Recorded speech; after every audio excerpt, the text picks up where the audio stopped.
नमस्कार। रूबरू में आज हम आपकी मुलाकात कराएंगे एक ऐसे कैबिनेट मिनिस्टर से जो अपने काम से ज्यादा अपने बयानों के कारण चर्चा में रहते हैं।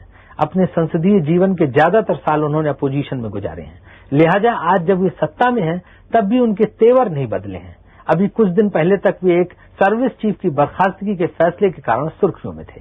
उनके इस फैसले से उठे राजनीतिक तूफान में वाजपेयी सरकार को शहीद होना पड़ा। अब आप समझ ही गए होंगे कि हम बात कर रहे हैं डिफेंस मिनिस्टर जॉर्ज फर्नांडिस की। केंद्र की बीजेपी लेड गवर्नमेंट में अक्सर जिन मंत्रियों की चर्चा होती रही है, जॉर्ज फर्नांडिस उनमें से एक हैं। कभी चीन और पाकिस्तान के मुताल्लिक अपनी बेबाक टिप्पणी को लेकर, तो कभी प्राइम मिनिस्टर के ट्रबल शूटर के तौर पर जॉर्ज फर्नांडिस हमेशा खबरों में बने रहे। रक्षा मंत्री के रूप में जॉर्ज फर्नांडिस अक्सर विवादों में रहे हैं। कर्नाटक में एक ईसाई परिवार में जन्मे श्री फर्नांडिस के पिता उन्हें ईसाई धर्म गुरु बनाना चाहते थे, लेकिन जॉर्ज फर्नांडिस पढ़ाई छोड़कर सोशलिस्ट पार्टी में शामिल हो गए।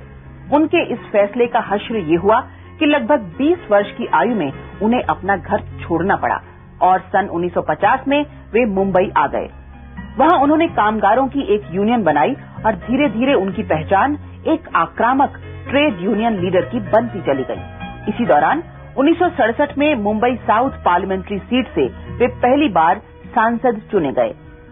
सन 1975 में जब आपातकाल लागू हुआ तो जॉर्ज फर्नांडिस इसकी मुखालफत में सबसे आगे थे।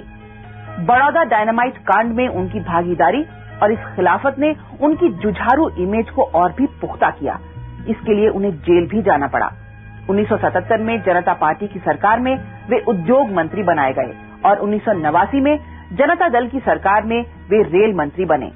बाद में नीतिगत मतभेदों के कारण जनता दल से अलग होकर उन्होंने समता पार्टी बनाई।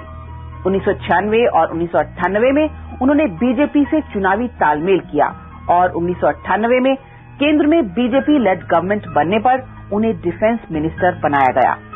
बहरहाल श्री फर्नांडिस आज भी बीजेपी के साथ हैं और लोकसभा के आगामी चुनाव की तैयारी में जुटे हैं।